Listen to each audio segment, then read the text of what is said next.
가장 전성기 때는 얼마까지 벌어봤다? 얘기를 해야 되나요? 1000단위는 넘는다.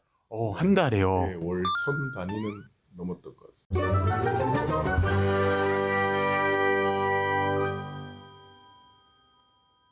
이분 스토리 들으면 진짜 재밌는 게 카딜러로 성공하셔서 1위를 하셨고 다시 공인중개사로도 성공하셨고 최근에 스타트업을 창업하신 분입니다.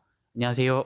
예, 안녕하세요. 간단하게 자기소개 좀 부탁드리겠습니다. 예, 지금은 우리끼리 부동산 관리 플랜드라는 사업을 창업을 해서 스타트업으로 종사하고 있습니다. 김성광입니다. 커리어의 첫 시작이 카딜러였다고 알고 있거든요. 네. 근데 카딜러 때 성적이 정말 좋았다. 그러니까 1등이었다고 알고 있어요. 사실인가요? 사실인데 이제 카딜러 1등이라는 게 그때그때마다 실적에 따라 달라지기 때문에 뭐 1년 내내 1등은 아니었던 것 같고 부분적으로 1등이었던 것 같습니다. 혹시 어떤 브랜드였나요? H사. 대한민국에서 가장 큰 그 회사. 엄청나네요. 그러면 저희가 궁금한 게 카딜러가 네. 그 실적에 따라서 소득이 엄청 오락가락하는 걸로 알고 있거든요. 가장 전성기 때는 얼마까지 벌어봤다? 월 1000단위는 넘었던 것 같습니다. 엄청나네요. 근데 그럼 월 1000단이면 일반 대부분의 보통 직장인들이 생각하기는 힘든 액수인데 근데 왜 그 카딜러를 어느 정도 하시고 그만두신 거예요? 한 3년에서 4년 정도 하다가 그만뒀던 것 같아요. 그만두신 이유가? 그만둔 이유가 실적을 올리려고 열심히 했겠죠. 한 달 동안 최고의 실적을 올린 적이 있습니다. 박수도 받고 트로피도 받고 활동을 했는데 한 달 동안 제가 어떻게 일을 했는지 돌아보니까 새벽에 출근해가지고 새벽 한 4시 정도에 출근을 해서 9시 퇴근해서 오면은 12시까지 서류 작성하고 잤거든요. 그게 한 달 내내 하루도 안 쉬고 그렇게 일을 했어요. 그러니까 칭찬은 받는데 녹초가 되는 거죠, 몸이. 그래서 이게 같은 열정으로 내가 노력만 하면은 다른데 열정을 부으면은 뭔가 더 나을 수도 있겠다. 이제 여러 선상의 하나가 이제 공인중개사였던 것 같습니다. 잘 나가던 카딜러였는데 수많은 직업 중에 왜 또 공인중개사로 이 직업을 바꾸신 건지 그 이유가 궁금합니다. 자본금이 필요 없잖아요. 중개사를 시작을 할 때는 창업을 한 건 아니었고 중개보조원이라고 있습니다. 직원으로 들어가서 중개보조원 일을 배운다고 생각을 했고 그 카딜러 때도 자본금 없이 시작을 해서 능력만 있으면 이제 실적만 있으면은 내가 한 만큼 가져가니까.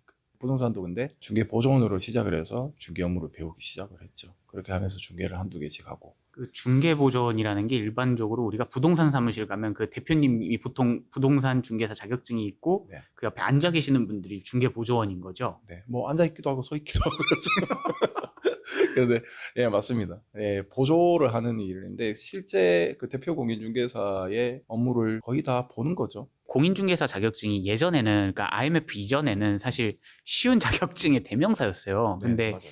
취업난이 가속화되고 뭐 젊은이들 취업 안 되면서 지금은 거의 뭐 40, 50대 거의 고시다 뭐 이런 얘기도 나올 정도로 공인중개사 경쟁률이 매년 이렇게 최고를 경신하고 있는데 어느 정도 공부하셨어요? 직업이 없으신 분들이 준비를 하면 1년을 꼽아 가시면은 누구나 딸 수가 있다. 근데 직업이 있잖아요. 저도 이제 중개 실무를 하면서 봤기 때문에 그런 경우에는 2년 정도 걸립니다. 한번 1차 패스를 하고 후년에 2차를 보고 최종적으로 자격증 취득을 하게 돼요. 뭐 그야말로 주경야독이죠. 공인중개사 합격하셨을 때가 네. 실례지만 나이가 나이를 밝히 대충 30대? 40대? 30대죠. 자, 그러면 다시 불편한 이야기. 부동산 시절에는 이제 공인중개사분들도 주특기가 많거든요. 네네. 뭐 아파트 하시는 분, 빌라 하시는 분, 상가주택 하시는 분, 네. 어떤 게 주특기셨나요? 토지부터 시작했어요. 제 친구가 중개 업무를 보고 있었어요. 보고 있는데 거기서 원래 처음 시작하면은 뭐 원룸이라든지 뭐 오피스텔이라든지 임대 먼저 시작을 하게 되는데 그 친구가 토지부터 시작해도 될 것 같다라고 얘기를 하더라고요. 그래서 저는 처음부터 토지 중개부터 시작을 해서 토지를 사면 보통 상가를 지으려고 사는 고객층이 있기 때문에 자연스럽게 상가 중개까지. 그래서 토지랑 상가 전문 공인중개사였습니다. 그 보통 공인중개사 하시면 사실 아파트, 그 다음에 떠오르는 게 빌라인데 친구분이 아까 토지 추천하셨다고 했는데 네. 그 이유가 있으세요? 그 토지는 중개에서 사실은 좀 나중에 배우는 단계예요. 쉽지 않은 분야인데 그래서 그 친구가 저를 뭘 봤는지 토지부터 해도 될 것 같다라고 해서 추천은 좋게 받았는데 중개 능력만 있어서 되는 게 아닌 분야 같아요. 토지가 지식이라든가 습득을 해야 되는데 아무튼 기회를 줘가지고 그때 단기간에 공부도 해서 그렇게 쉽게 실적을 냈던 것 같아요. 방금 토지가 다른 형태 중개사보다 더 어렵다고 말씀 주셨었는데 네. 어떤 이유 때문에 그 일반 아파트나 주택보다 어려운 건가요? 특별히 어렵다는 부분은 다른 부분이 아니라 아파트는 특정돼 있지 않습니까? 아파트라는 구조물이 있는데 토지 같은 경우에는 건축 법령을 정확히 알아야 아파트를 지을 수 있는 땅인지 주택을 지을 수 있는 땅인지 아니면 몇 평을 지을 수 있는 땅인지를 알아야 된다는 거죠.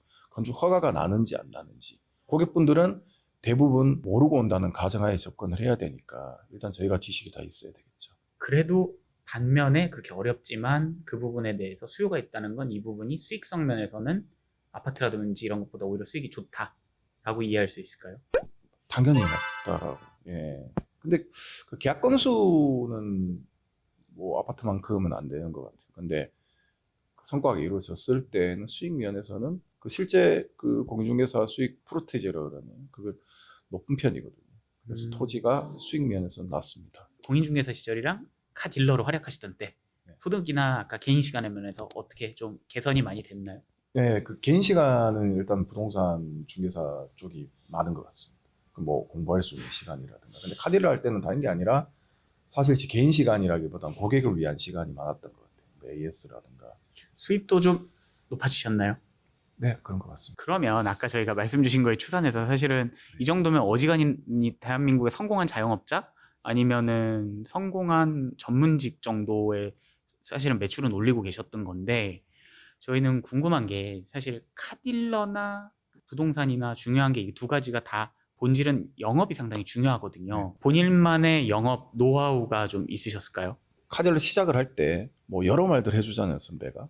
근데 그분이 고객한테 노라고 얘기하지 말라고 그랬거든요. 고객이 원하는 거는 일단은 들어줘야 된다. 예, 말하는 것보다 말 잘하는 사람보다 잘 듣는 사람.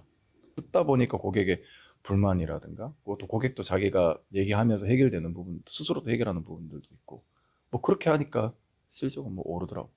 그 계속 잘 듣고 있기만 하면 되나요? 다른 노하우는 없나요?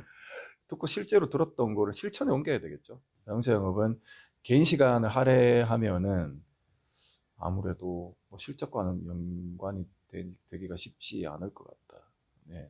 아무튼 고객 말을 잘 듣고 들을 수 있으면은 해결을 다 해주려고 적극적으로 노력을 했던 것 같습니다. 저도 성공한 분들 이 채널 운영하면서 많이 만나보거든요. 여러 가지 분야에서. 네. 근데 자기가 성공했던 걸 버리기가 되게 쉽지 않아요. 왜냐하면 직업 전환할 때 두려움이 있기 때문에. 네네.